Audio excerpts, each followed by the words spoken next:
MMFF Awards yan na mapapanood dito sa TV5. Ayan, di ba? Okay, Kilos Baby. Parang gusto ko ako lang ikay. Ano? Extension ako. Extension. Ang cute ang bagets! Away. Ayan na. Bakit kinag-aaway ha? Ay, mamaya mag-aaway tayo ha. Aaway tayo. Sige, kinausap ko talaga. And here's your favorite. Ang pangyayari ng artista Galeke, in short, pahiram.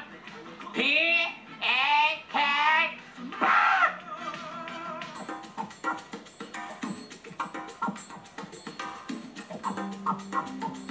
Sino itong young female singer na winner ng isang singing contest ang hiniwalay na kanyang model boyfriend, dinamdam niya ng gusto? Wow! Di ba? Ang bilis! Kilala naman si singer kahit paano dahil mataas ang boses, bilitera rin ang peg ng girl lalo. Super win sa mga international singing contest competition. Singing contest, may competition pa. At nakikita rin ang beauty niya during weekends sa isang musical show and theater lagi siya may production number. Matalungin si girl sa pamilya kaya patuloy pa rin ang biyaya pero may kulang. Ang kulang, Annette yan, ate. Ang kulang? Well, wala raw love life si Ining until nagkaroon siya ng PA as in personal assistant and later naging handler niya. And fast forward tayo, mga kapatid, para huwag masyado mahaba. Ang kanyang PA turned handler ay naging jowa ni ate. Ate, naging jowa niya.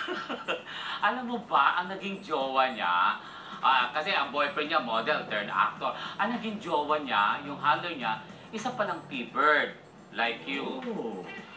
Tibuli, Butch, o pumapatol sa kapwa. Ikaw ba ganon? Pero ito, marami, dinideny nila na sila dog, pero marami nakakakita na lagi silang sweet at holding hand in hand. Hindi nga ba talaga T-Bird? Hindi talaga ayaw niya.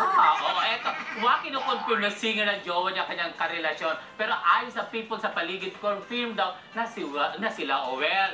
Kung happy naman yung girl, di ibigay na natin. Ako nga, nagkakagusto sa kapwa ko lalaki. Siya pa. Ang clue, mamaya, igigibsin ko sa pagbabalik ng Good Morning Club. Eto ang kanyang kinakanta. Yung lagi niya, give me one moment in time. Ganon, pataas ang boses niya. Pero jowa siya ng Tibuli. Hindi ka talaga. Eto. Hindi kaya kayong dalawa. Ay, naku, malalaman mo natin ang sagot nila kung aamin silang dalawa. Kapareho na pag-amin ng ating singer, yan, actress, singer. Ay, naku, lahat na yan. Siya, sige, anong gagawin natin? Away. Ready? Away tayo.